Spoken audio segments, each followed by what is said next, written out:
ఒక sitting MP కూడా ticket రాకుండా చేసి, ఒక సిట్టింగ్ ఎంపీకి కూడా దయాకర్కు టికెట్ రాకుండా చేసి తన కూతురుకు బీఆర్ఎస్లో టికెట్ తెచ్చుకున్నాడు.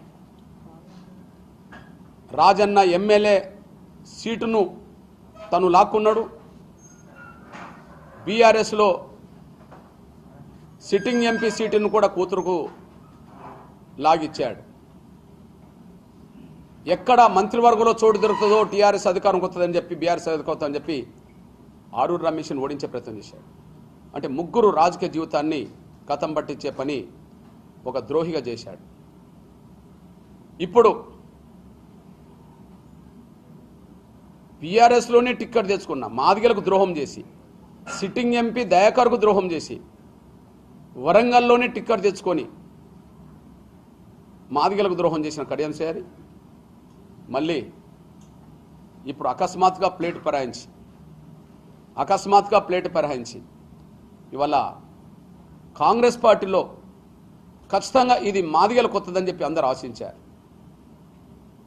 అందులో దొంబాడు సంబయ్య కావచ్చు, లేకపోతే ఇందిర కావచ్చు, లేకపోతే పరంజ్యోతి కావచ్చు, లేదా ఇంకోరు కావచ్చు.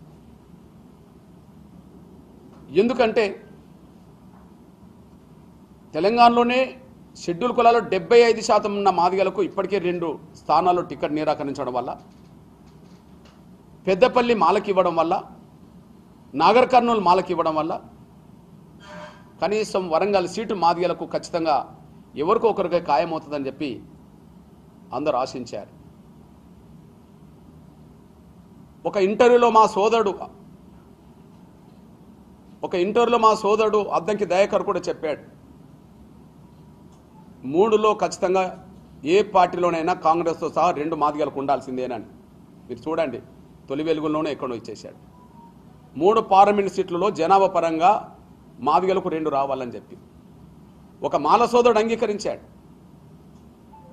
3లో 2 రావాల్సింది పోయి 3కు 3 కూడా, ఆ 3లో 1 కూడా మాదిగలకు ఇవ్వకుండా పోవడం అంటే కాంగ్రెస్ పార్టీ ఎంత నమ్మక ద్రోహం మాదిగలకు చేసిందో రుజువు అవుతుంది.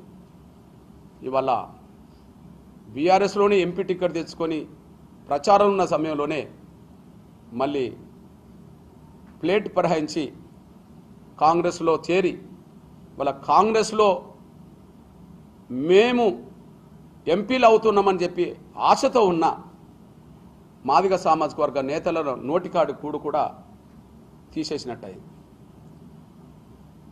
ఇందులో కడియం శ్రీహరి ఎంత స్వార్థపరుడో,